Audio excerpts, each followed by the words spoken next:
السلام عليكم. في 20 يناير 1938 تجمع أهل مصر أمام هذا القصر الساحر لكي يظهروا حبهم وولائهم لملكهم الشاب الملك فاروق وملكتهم العروس الجديدة الملكة فريدة ذو الفقار. لقد ارتدت مصر كلها في ذلك اليوم فستان الفرح. في هذا الجو كان زواج لكل الشعب، خرج بتلقائية كبيرة للالتفاف حول الملك وتأييده، وخرجت جميع طوائف الشعب تعلن تأييدها للملك ومؤازرته والالتفاف حوله ومباركة هذا الزواج السعيد. لقد علقت مصر في جميع مدنها وقراها الزينات لمباركة زواج الملك الشاب من الملكة الجميلة فريدة. منشئ هذا القصر هو الثري اللبناني الفريد شماس، وهو تاجر لبناني عاش في القاهرة. تم بناء هذا القصر سنة 1920، وهو في المسقط الأفقي مربع، مبني على طراز الباروك الساحر المأخوذ من طراز الأساطير.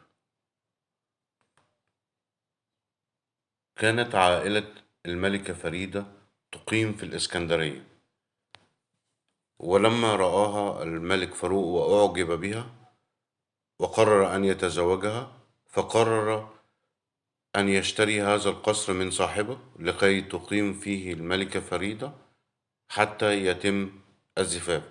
فهل هو اشتراه؟ الله أعلم، أم هو أجره من الفريد شماس؟ قصة فيها الكثير من الأحداث. في هذا القصر فرحت مصر جميعا بزواج ملكها الشاب، وتمنت السعادة لنفسها. إنه يوم من أجمل أيام مصر، التي تمنى كل شخص فيها أمنية أن يتزوج الملك ويستقر، وبعدها يحس الشعب بالاستقرار جميعا. هذا القصر فيه دقة هندسية حديثة وغرابة العالم الأسطوري. في هذا العصر اشتهر المهندسون العاملون في مصر بالإبداع والتفوق في التكوين المعماري. وللعلم العمارة تصنع الجمال وتصوره. هذا القصر يشبه العالم الأسطوري. مساحة هذا القصر حوالي 3000 متر. أجمل قصة حدثت في هذا القصر هو خروج الملكة فريدة من هذا القصر إلى قصرها، إلى بيتها الجديد، وهو قصر عابدين. القصر على طراز الباروك المستحدث والمليء بالأساطير. فوق قباب هذا القصر يوجد التاج الملكي، وهو كما نرى على القبة الرئيسية تاج المملكة المصرية. خرجت مصر الجديدة جميعا وعلقت الأنوار في ذلك اليوم، فرحة بزواج مالكها الشاب من الملكة فريدة. هذا القصر بني في أيام تفرد معماري شديد في القاهرة وفي كل محافظات مصر.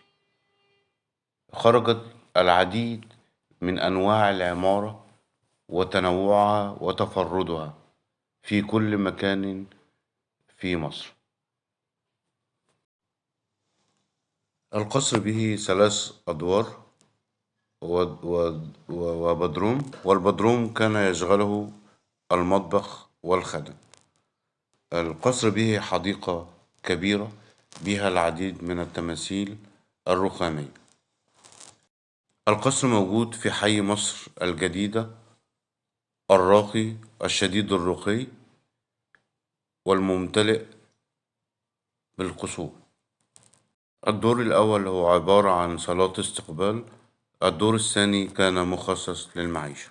هذا القصر تاريخ لا يزال حيا. إنه نمط عمارة مميزة في زمن مميز. إنه عصر الدقة الهندسية والإبداع والتفوق في التكوين المعماري. بالقصر كل مظاهر الفخامة والثراء العجيب. إنه يوم في مصر، يوم زواج الملك فاروق والملكة فريدة. للجميع الشكر والحب والاحترام. جمال المغازي، يوم في مصر.